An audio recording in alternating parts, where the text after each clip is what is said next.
then we ain't falling out over no hoes. And we got all type of niggas around here.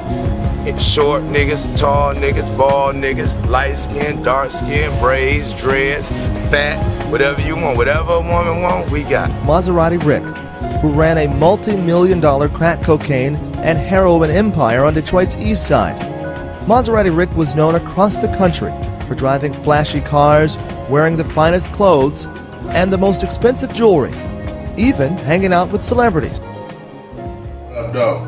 This Big J, Rollin Hard Entertainment. Presenting the first episode of Dope City.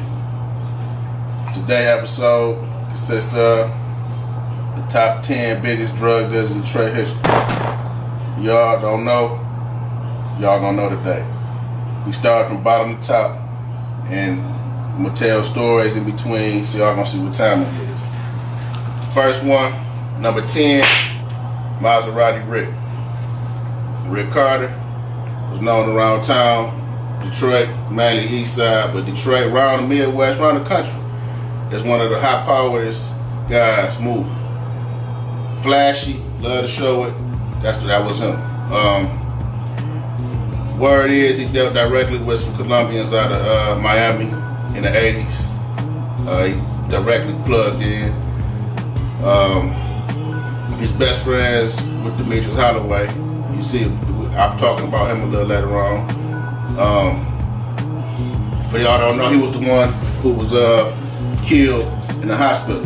You know, he was beefing with a lot of people, at war with a lot of people. Speculation is blankety blank killed him, blankety blank killed him. Who knows to this day? Rumor is that he was about to get indicted before he was killed. It was a major RICO coming down before he was killed. I don't know how true that is, but that's from top sources. That's what it was. So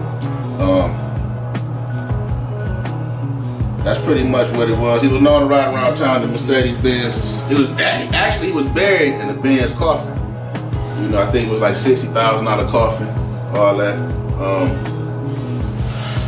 He was at war with another Detroit kingpin, Big Ed Hansard, in the 80s.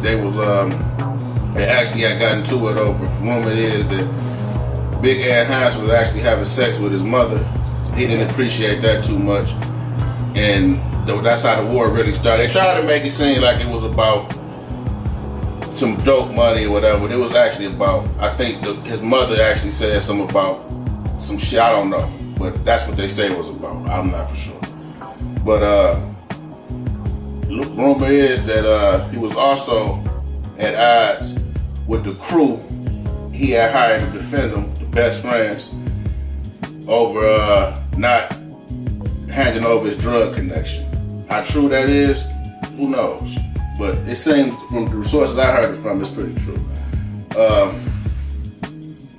Maserati Rick was killed, I believe, in '88 in Mount Carmel Hospital, where some of the guys who was protecting him, this is the one of the hitman who later started testifying against him, against everybody, Nate Boomcraft. He told Rick they needed to get him out of the hospital because they was on the wrong side, on the wrong side of town. They can't do nothing for him on the west side. They need to take him on the east side because he's more sheltered, more secure. He was surviving, and at the time, the guys wanted to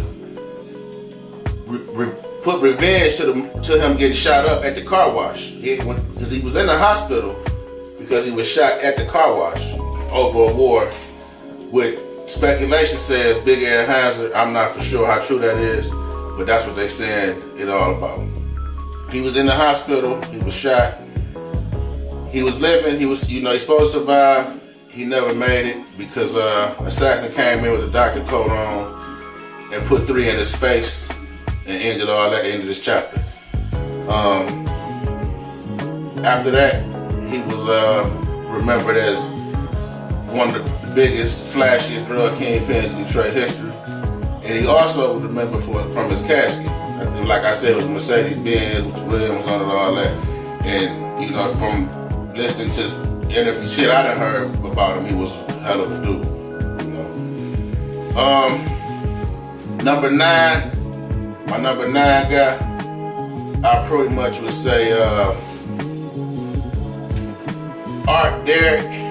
Art Derrick was actually, for people don't know, if you ever seen the White Boy Rick movie, Art Derrick was the guy who White Boy Rick was messing with. And if you ever watch any documentaries or recordings of White Boy Rick talk, he actually mentioned Art Derrick. Art Derrick was actually a high-level kingpin who dealt directly with Sal Magluta and Willie Falcone from Miami, the speedboat kingpins that was dealing directly with Pablo Escobar from Colombia. Art Derrick was known around town to party a lot, and he was actually one of the biggest wholesalers at the time. I'm saying from like 85 up until like 89, 90, he was one of the biggest wholesalers in Detroit at that time. Wholesaler, he was a kilo dealer.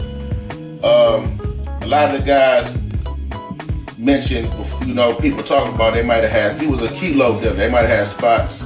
They may have had this, they may have that, but he was actually a kilo dealer.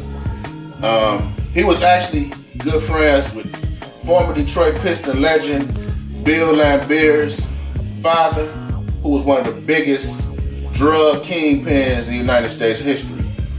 Bill Laimbeer's father was right-hand man with John DeLorean, I believe. He had the car, he made the car, the Back to the Future car and all that. He was indicted out of Detroit years ago. He beat the indictment, and actually he beat it. But Art Derrick was plugged in with those guys, and all of them was, Bill Laimbeer's father, if I'm not mistaken, was one of the wealthiest people in America at one time, off of his packaging company. And from rumors had it that he was tied into the drug gang pretty heavy with the cartels. Art Derrick supplied numerous kingpins in the city of Detroit. Demetrius Holloway, Maserati Rick, Big Ed Hanser, you name it. Anybody you can, he was one of the guys who supplied them. But his run, none of these guys' runs is hell of that big. It's mainly 3 to 5 year max, except for one. And Art Derrick later on was one of the guys who Maserati, like I said, White Boy Rick was talking about, saying that y'all talking about everybody else. Art Derrick actually had an airplane, a private jet that flew on the east side in a abandoned field and picked people up. Guys just powered them up in a private jet, flew them out to high prize fights in Las Vegas. That's the truth, because it's coming from people who actually was on the plane before. Art Derrick passed away a few years ago from a prescription pill overdose. And the rest is pretty much history, because that's all I pretty much ever really knew about him. But he was one of the top drug dealers in this city and state's history. Number 8, Henry Marzette. Henry Marzette was actually one of the first African-American godfathers in the city of Detroit. He was dealing directly with Billy Giacalone, Vito Billy Giacalone for numerous years, and he was dealing with Vito's brother, Tony Giacalone, for years, until he actually wanted to try to build his own real estate on drug activity, and he wanted to kind of like do a Frank Matthews like thing, where Frank Matthews tried to get drug dealers from around the country, black drug dealers from around the country, to challenge the Italian mafia, where Marzette tried to get the top drug dealers in the city of Detroit to kind of like push the mafia to the side and say he was going to be the main supplier of the heroin. He actually got a plug, a connection, I believe in Vietnam or Thailand or something like that. He got a direct link over there, so he felt no need that he had to deal with the mob. He recruited numerous KingPins in the 70s. Like, I believe like some of the Eddie Jacksons of the world. I'm not for sure if he recruited, I don't think Eddie Jackson was on the scene as powerful yet as he became. Marzetti actually started to go to war with people in his crew because of their, I guess you could say, disobedience towards him with not following his orders or dealing directly with him, where they were still dealing with the Italians, who the Italians are the main, what were the main suppliers of heroin in the 70s, in its 50s, 60s, 70s, you know, all the way in that time, until you had the black people, the black kingpins realized that we can do this on our own, and you had the Vietnam War just being over with. So a lot of these guys, cousins and brothers, were actually coming from over there with direct connections with the Vietnamese people, Chinese, whatever. So that's how that pretty much went with Marzetti. He felt that he didn't need the Italians no more, and it actually caused a rift in his circle with some of his top lieutenants who didn't want to agree with him or do what he felt should be done. They went against it. War started. He actually got, I think, the 10 or 15 of his top people whacked out before he actually died to natural causes, I believe, like flu-like symptoms or maybe cancer or something like that. I'm not for sure. But he passed away from natural causes. He wasn't killed. And he was one of the dangerous, prosperous, biggest kingpins in Detroit history. I believe I'm number 7. I'm talking about Raphael Jimmy Q Quazzarano. He was actually a made man in Detroit partnership. Direct connection with the French Connection. He was known to supply, be a second or third supplier of some of the biggest gangs like the YBIs and different big heroin dealers around the city. Mainly, you know, he was the Italian when you talk about the mob in Detroit. He was the one that dealt with the blacks. Him and a couple of Giacalone brothers, I believe, dealt with blacks too. But he was actually known around town to be tooling around anywhere from 100 to 200 keys of H at a time as shipments, to where no telling how many that turned into. But he was supplying the whole, you know, a lot of people when he supplied. You gotta understand, not just saying he was only one. Detroit was a big city, so hey, he was one of the people who was supplying heroin. He was known as a major heroin kilo dealer in the 70s, 60s, and 70s, early 80s. I go to number 6. I say Quasan Lewis. Quasan Lewis was actually Robert Tractor Trailer's cousin, the late Robert Tractor Trailer cousin. He was actually a marijuana dealer. He was one of the biggest marijuana dealers in United States history, not just in Detroit, in United States history. He was bigger than people who sold H and coke. And he was a stand-up guy, and he just was released from prison, to be exact. Quasan Lewis was known in the early 2000s to be at war. The late 90s, early 2000s, to be at war with another kingpin at the time. I believe Tommy Hodges, something like that. They was known. They was actually had a big rift going on with people. It was a lot of assassinations going on at that particular time. I believe that his network was he actually could be the top 3, but I'll get to that later. But he was definitely on this list, and he was one of the prosperous. I believe when he was indicted, his network was $120 million network. So hey, you do the math on that. He was getting 10 to 20,000 pounds of weed at the time, stuff like, and it was, it was just like it was unheard of. He was actually brought down, I think, in 2005 in the summer, when a lady who was working at a Livonia hotel went in the hotel and cleaned it up, room service, and found a large sum of money. Reported it to the desk, and they reported it to the police. They let it contact the FBI, and that's how the whole thing was brought to justice. He ended up doing, I think, he wound up getting like 20 years. I believe he did. He just came home like a year or two ago, so I think he did like 13, 14 years out of that bit. But hey, he home. I would say Big Ed Hanser. Big Ed Hanser was an East Side dude. I believe it was 6 Mile. I'm not for sure, but yeah, he was one of the biggest. Ed Hanser was the one I was referring to when I said some of the big white boy Maserati Ricks in it. Ed Hanser was actually, he was known. They called him Big Ed. I guess it was because he was a short guy, but. Whatever. It's a long story from what the rumors is about that, whatever. But Ed Hanser he had connections around the country, mainly with California kingpins.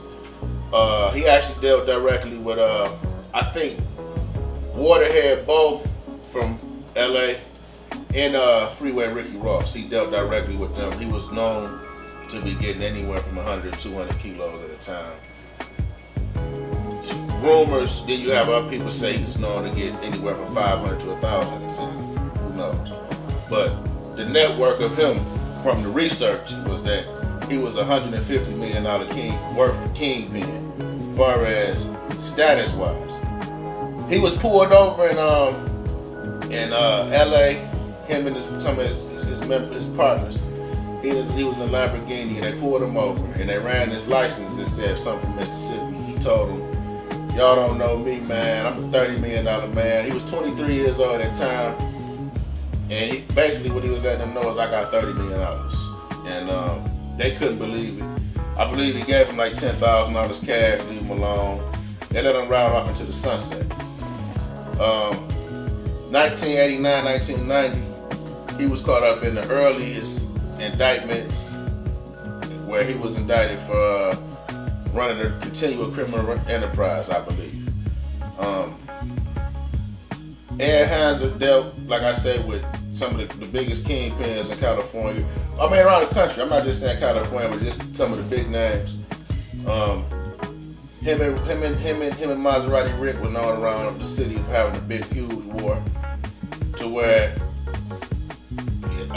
Nate Kraft actually tried to kill Ed Hanser and one of his partners one day. They got away, sped away from him. He tried to kill him. They pulled up in the driveway, pulled behind the house, and whatever. And he supposed to came from out, told everybody, yeah, they couldn't get me, whatever. But they rumors said it that when he was shot at, when Maserati Rick was shot at the car wash to put him in the hospital before he got killed, they was trying to say Ed Hanser had something to do with it. Some people even said he was the trigger man. Who knows? I believe that through that whole war, it was kind of like, you just think about that. Like, what if them guys would have just came together? You know, like what would that would have been like if you would have had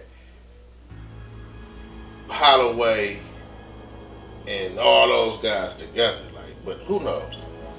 But greed, when people get money, that's what happens. It's always gonna be some bullshit because everybody want it all. Number 4, my last 4 is in the air, but this me. Number 4, Demetrius Holloway. Demetrius Holloway, actually his story was kind of one of the most, like, I guess you could say, like hood starstruck. Like, he went to prison and he was released from prison and I think he went to prison in 83 and came home in 85. He went to prison for a robbery or something, or some guns or something like that. And he climbed his way up the ladder, basically. You know, he was put he was actually put in the game by some guys that's in prison. You know, some guys that's actually some guys. And word is that when he got big, he kind of like pushed those guys to the side. He was on what he was on to. I think it was more so like he the one stepped in the fire all that time, so he gonna do what he gonna do. But Holloway was actually dealt directly with a guy who was in Miami. He was actually in Cocaine Cowboys. He dealt directly with John Roberts from Cocaine Cowboys. Max Marmerstein, all those type of guys. He was dealing directly. He had a direct Colombian connection, which they wasn't Colombian, but they was affiliated with the Medellin cartel. So I think he dealt directly with him, from my understanding, from the people I had heard things from. Holloway was known to get 1,000 kilos every couple weeks. Rumors he was picking them up out of Chicago or Indiana. They was coming from Miami, and he was getting them here. And the bus driver or the driver or somebody wound up being an informant or something that was starting the racketeering case that was being built against some organized crime. The CCE, Continual Criminal Enterprise, was about to be unleashed on him right before he was killed. But him and Maserati Rick and all those was tied into the same indictment. But he was actually word is he was assassinated when at City Slickers downtown. He was in there spending money, and a guy came in and I think put 2 in his head and walked out the store whistling. He got in the car and said, "It's over, it's done," or whatever. Which it was orchestrated to where he had to go, and he went.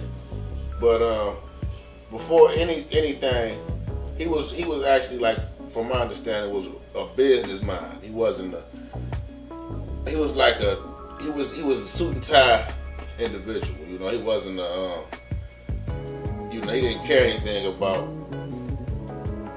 the fashion that was urban drug fashion at the time, 80s drug fashion. He was suit and tie, kind of like a mafia dude. Extreme high power millionaire. From my understanding, owned a shitload of motherfucking real estate around the city. But he was one of the biggest to ever do it. In the city of Detroit, in the Midwest, in the country at that time. My number 3, I'ma say Eddie the Fat Man Jackson. Eddie Jackson was could very well be number 1, but I put him at number 3. On the Eddie Jackson, I believe came in the game, I think, like driving cabs or something. He was just a normal dude. I think he was hard-working guy. He wound up stumbling across the hustle, and he put 2 and 2, and he became, what he became.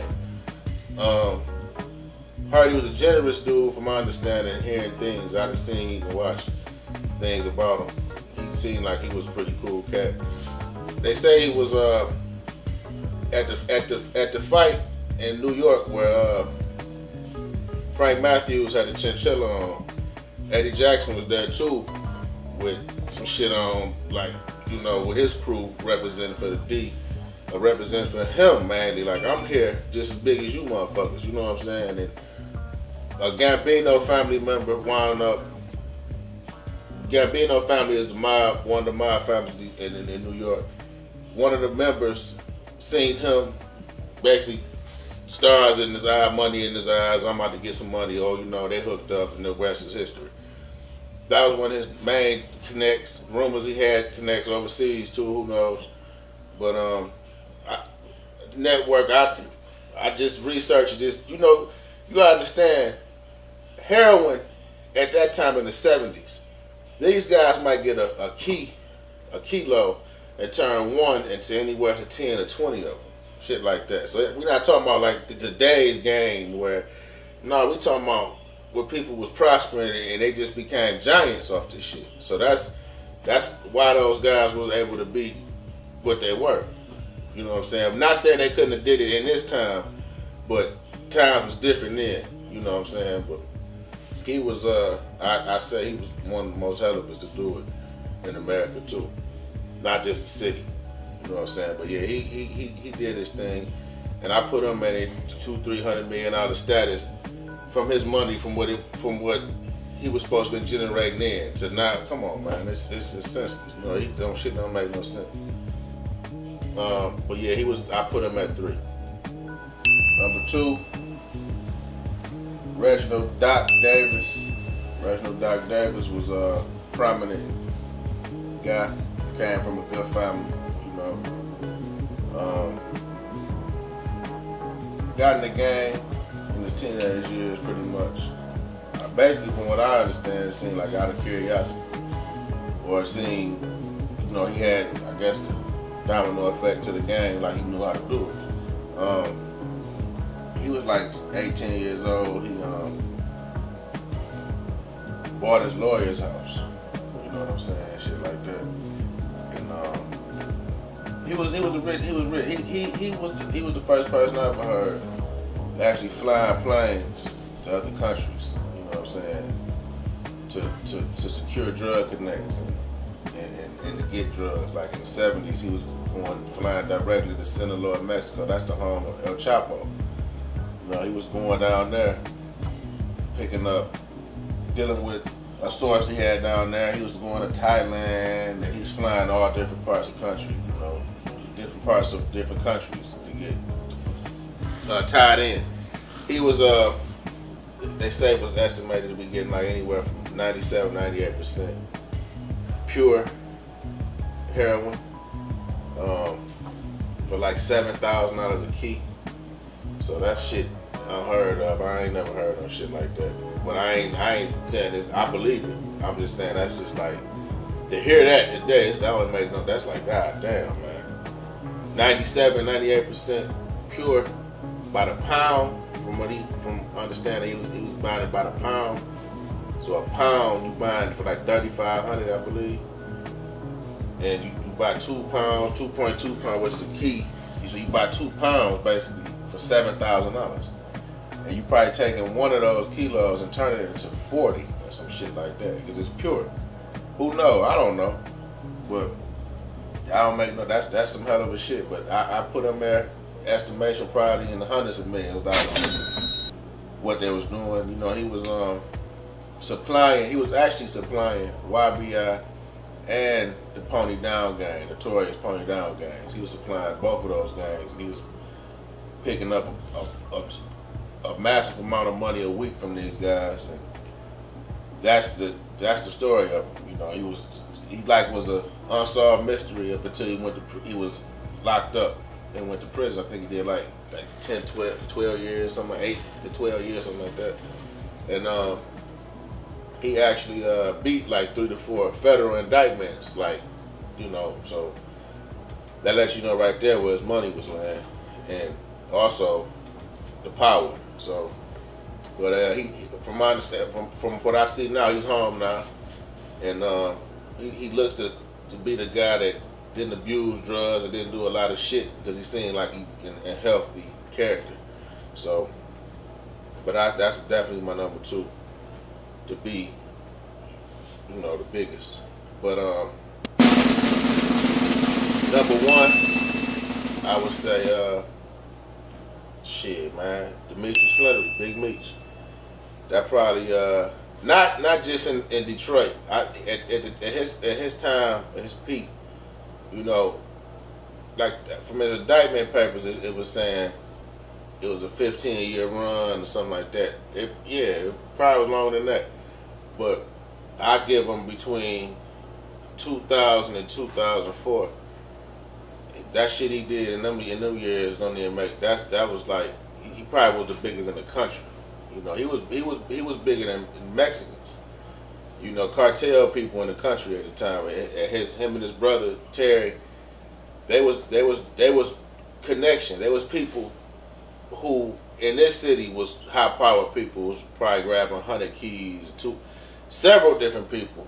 That's what they dealt with in this city alone, and they had like between 13 and 15 states. So you do the math on that. You know, they say it was 2,500 kilos a month. Shit, I'd probably say more like 4,000 to 5,000 a month, easy. And like I said, like about people do with the heroin, they was getting it pretty much direct with a nice hookup, so they don't tell them how they was pumping it up. So they, I would definitely say Big Meech was the biggest of my era, and that shit of a lot of people's eras, because that was unheard of. Just things they did. They made them guys went around town in Atlanta, California, wherever they was at, and they threw massive amounts of money, you know, and shut the clubs down, bought the bars out, everywhere they went, every night, every time. It didn't matter who was there, whatever. You can have damn Jay-Z, he, from understanding, Big Meech told him to leave off a video shoot before because he didn't want him around because of his, you know, who he was and the energy he brought, and probably the agents too. Shit, but Big Meech reportedly said you can get the fuck off the video set. So that's the story with him. He was one of the biggest ever.